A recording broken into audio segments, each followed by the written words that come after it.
नमस्कार दोस्तों, जय श्री कृष्ण। कैसे हैं आप सब? ऐसी ईश्वर से कामना करता रहता हूँ, प्रार्थना करता रहता हूँ, सदैव आप और हम अच्छे रहें। जा सुनाम भव भेषज हरहि घोर त्रयसूल, सो कृपाल तो ही मुँह पर सदा रहो अनुकूल। भगवान की, आपकी और हमारे ऊपर हमेशा कृपा बनी रहे, ऐसी ईश्वर से सदैव प्रार्थना करते हुए जय श्री कृष्ण।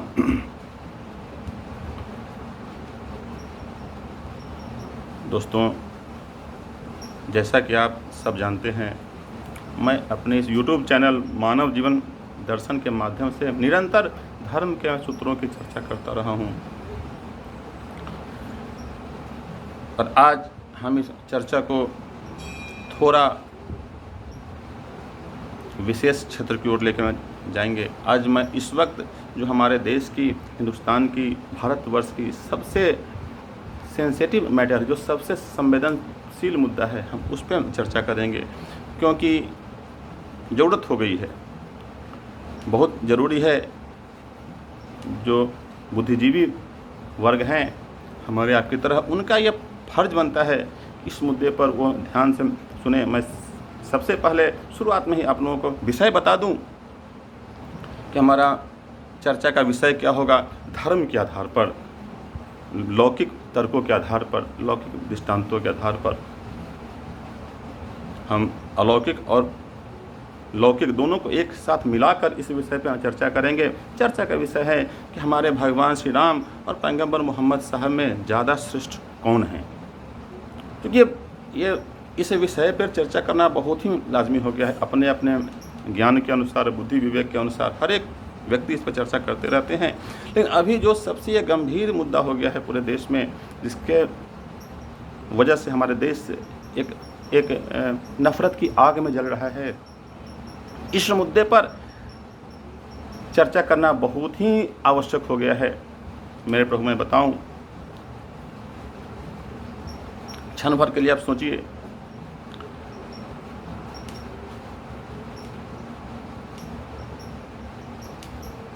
ये नफरत केवल इस विषय को लेकर कि श्रेष्ठ कौन है, ये भी समझते हैं ना।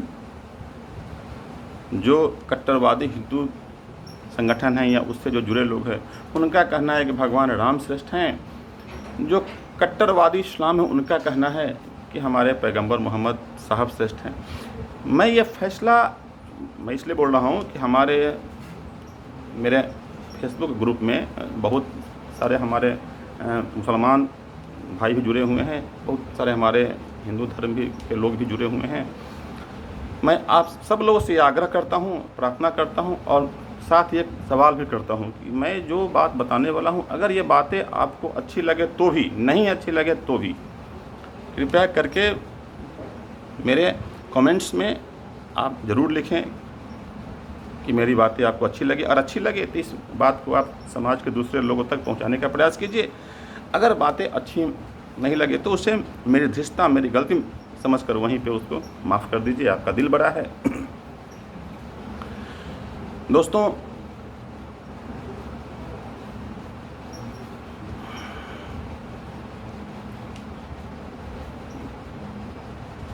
मौसम में गर्मी बहुत है, नहीं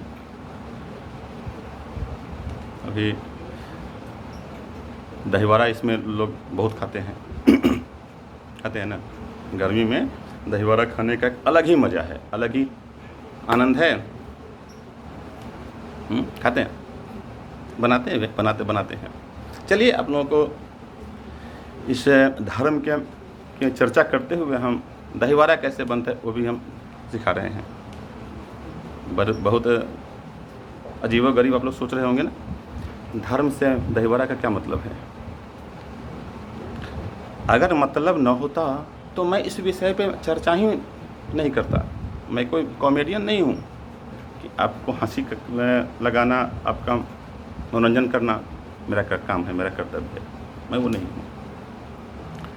मेरा मकसद होता है कि लौकिक दृष्टांतों को ध्यान में रखकर, धर्मशास्त्र के श्लोक ऋचाओं को मध्य में रखकर आपके मन को, हृदय को झकझोर देना, ये मकसद है कि नहीं, ये बात सत्य है, इसे स्वीकार किया जा सकता है? मेरे प्रभु, भगवान श्री कृष्ण ने गीता में कहा, ममैवांसो जीवलोके जीवभूतः सनातनः। रामायण में भगवान राम ने कहा, ईश्वर अंश जीव अविनाशी। यहाँ जीव शब्द है। मेरा नाम राघवेंद्र झा है। मैं एक बार फिर से बोलूँ, अगर आपने हमारे इस चैनल को अब तक सब्सक्राइब नहीं किया है तो प्लीज़ इसको सब्सक्राइब कर दीजिए और ये वीडियो थोड़ा अंत तक देखने का प्रयास कीजिए। हमको लगता है कि आपको अच्छा लगेगा। भगवान श्री कृष्ण ने कहा कि यहाँ पर ये ध्यान दीजिए, इस पर जीव कौन है, यहाँ जीव कौन है। मेरी उम्र आज के दिन में 40-45 साल है, 40-45 ईयर्स का हूँ। आज की हमारी पहचान है कि मेरा नाम राघवेंद्र झा है, ब्राह्मण कुल से हूँ और हिंदू पंथ में आता हूँ, ये मेरी पहचान है। लेकिन जब मेरा कोई नाम नहीं था, एक समय था ऐसा भी जब हम माँ के पेट से बाहर आ चुके थे, लेकिन मेरा कोई नाम नहीं था। बहुत बाल्यावस्था थी, 2-4 घंटे मान लीजिए, 2-4 दिन का मान लीजिए, उस बच्चे का कोई नाम नहीं होता। जब तक नाम नहीं होता तो आप पहचान नहीं कर सकती ये किस स्कूल का बच्चा है। थोड़ा जीवन को पीछे लेके जाइए,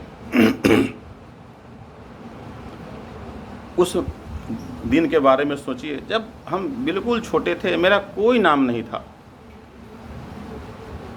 कोई नाम नहीं था, अपनी कोई पहचान नहीं थी। इतना था, फलाने व्यक्ति के यहाँ बेटा उत्पन्न हुआ है, संतान उत्पन्न हुआ, मेरी पहचान मेरे पिता के वंश से हो गई। चलिए वहाँ तक भी मान लिया कि आप बोल सकते हैं कि भाई ब्राह्मण कुल में था। और थोड़ा और अंदर आइए, जब हम माँ के गर्भ से बाहर नहीं आए थे, माँ के गर्भ में थे, तब मेरा नाम भी नहीं था, संसार को भी नहीं पता था कि पुत्र है कि पुत्री है, संतान होने वाला है, ना कोई नाम था, अन्य कोई पहचान ही नहीं थी मेरी। केवल एक प्राण था, उसी के सहारे इस जीवन में आना था। थोड़ा और शरीर, अब समय को पीछे ले जाएं, जब हम माँ के गर्भ में 1 या 2 महीने के रहे होंगे तब ये शरीर की आकृति भी नहीं थी, तब ये शरीर की आकृति भी नहीं थी, केवल चंद बूंद के रूप में हमारा प्राण शरीर के माँ के गर्भ के अंदर विद्यमान था। उसको परमात्मा ने, मैं गर्भोपनिषद की बात कर रहा हूँ, उस प्राण को परमात्मा ने जीव के बारे में कहा है। क्या कोई बता सकता है कि वो हिंदू का स्वरूप था कि मुसलमान का स्वरूप था कि सिख का स्वरूप था कि ईसाई का स्वरूप था? उस वक्त मेरा कोई स्वरूप नहीं था। उस वक्त जब जैसे जैसे बड़े होते, मेरी माँ जहाँ लेके जाती, उस कुल में, उस खानदान में हमारा पालन पोषण होता और मैं उसके अनुसार हिंदू, मुस्लिम, सिख, ईसाई के रूप में ढल जाता। उसको जीव कहा गया है। ममैवांसो जीवलोके जीवभूतः सनातनः, ईश्वर अंश जीव अविनाशी। उसको कहा गया कि वो जीव है। हम तो महाराज सजीव हैं, हम जीव थोड़ी ना हैं, हम तो सजीव हैं। कोई निर्जीव है, कोई सजीव है, उसके बारे में उन्होंने कहा कि वो जीव है, जीव। अब चलिए वापस लौटता हूँ दहीवारा बनाने पे।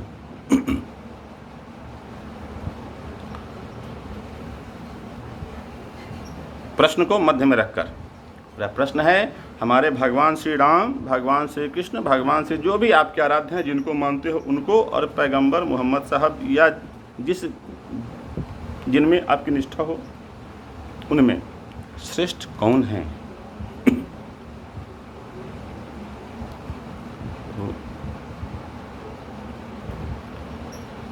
जब हम दहीवारा बनाते हैं तो सबसे पहले क्या करते हैं?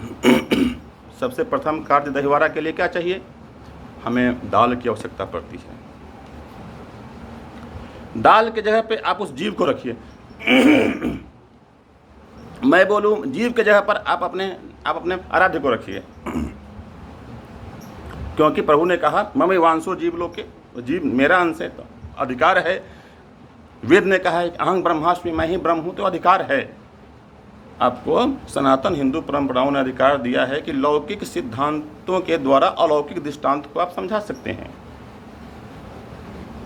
अधिकार है कि आप उस दाल के जगह पे हमारे महापुरुषों को, जो हमारे इष्ट हैं, हमारे आराध्य हैं, क्षण भर के लिए उनको रखिए। भगवान राम का जीवन देखिए महाराज, पूरी तरह कष्टमय है। इतना कष्ट सहने के बाद भगवान श्री राम बने हैं।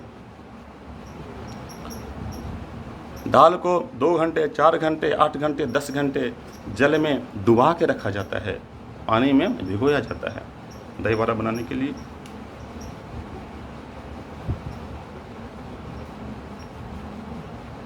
अब सोचिए कि किसी जीव को अगर 2, 4, 10 घंटे के लिए आप अगर उसको जल में डुबा के रख दे तो कितनी पीड़ा होगी, कितना कष्ट होगा, असहाय पीड़ा होगा, असहाय कष्ट होगा। उसके बाद भी उस दाल की कष्ट से मुक्ति नहीं है। उसको बाहर निकाल के उसको सील पत्थर पर रख के उसको रगड़ा जाता है, रगड़ा जाता है ना। अब मिक्सी आ गया तो मिक्सी में पिसा जाता है। जब मिक्सी में नहीं था तो सील के ऊपर उसको पत्थर से रगड़ दिया जाता था। कितना कष्ट होता होगा जीव को। पहले 2, 4, 10 घंटे उसको जल में डुबा के रखा जाए, फिर उसके ऊपर पत्थर रगड़ा जाए। महाराज इतने पर भी समाज को चैन नहीं मिलता। उस पीसे हुए दाल को भी खौलते हुए तेल में डाल देते हैं। उस पीसे हुए दाल को भी खौलते हुए तेल में डालते हैं। मैंने वैसे पहले भी कहा कि दाल के रूप में आप अपने इष्ट, अपने आराध्य उस जीव को देख रहे हैं, अपने आप को देख रहे हैं। और जब खौलते हुए तेल में, पानी में डूबने के पश्चात, पत्थर से रगड़ खाने के पश्चात, खौलते हुए तेल में डालने के पश्चात जो उसको बाहर निकालते हैं तो पूरी दुनिया क्या कहती है? बड़ा बन गया है। बोलते हैं ना, बड़ा बन गया, यह बड़ा बन गया है।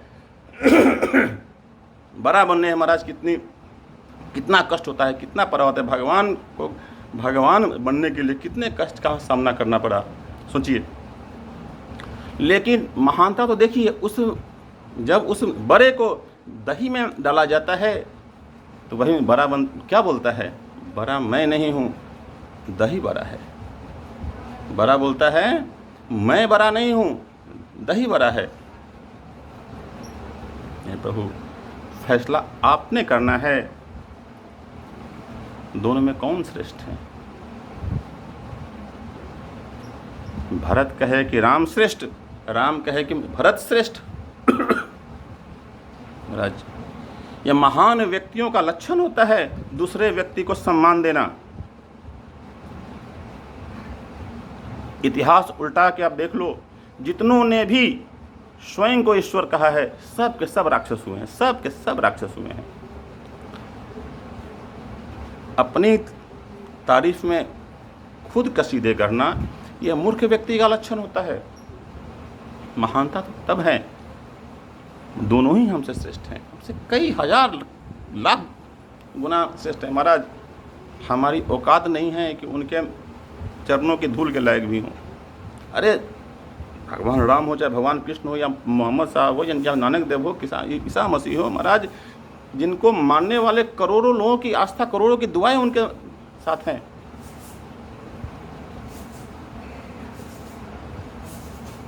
मेरे जिह्वा में इतना सामर्थ्य नहीं कि महाराज कबीर दास ने तो यहाँ तक लिखा ना, 7 समंद की मसी करो, लेखन सब बन राय, सब धरती कागज करो, तो भी हरिगुण लिखा ना। वो तो गुण के बारे में बोले कि अगर मैं सारी धरती को कागज बना लूँ, 7 समंदर की स्याही बना दूँ, सारे जंगल की लकड़ी का कलम बना दूँ, फिर भी भगवान के गुणों को नहीं लिखा जा सकता। इतना भी समर्थ नहीं महाराज। तो अवगुण लिखने के लिए मेरे पास कहाँ से ज्ञान आएगा? उतना समर्थ, उतना तपस्या मेरे पास कहाँ से आएगा? जितने भी महापुरुष में हैं सब सम्माननीय हैं, सब पूजनीय हैं। इसलिए मेरे जो हिंदू भाई बहन हैं, जो हिंदू बुद्धिजीवी वर्ग हैं, जो मुस्लिम बुद्धिजीवी वर्ग हैं, जो हमारे इस फेसबुक ग्रुप से भी जुड़े हुए हैं, सब लोग मैं आग्रह करता हूँ कि समाज के कल्याण के लिए आप आगे आइए। आपको आगे आना होगा। आज देश बड़े ही विचित्र हालात से जूझ रहा है। आप सत्य बोलिए, क्या हिंदू धर्म में मंदिर आवश्यक है भगवान की पूजा करने के लिए? क्या इस्लाम धर्म में मस्जिद आवश्यक है नमाज़ पढ़ने के लिए?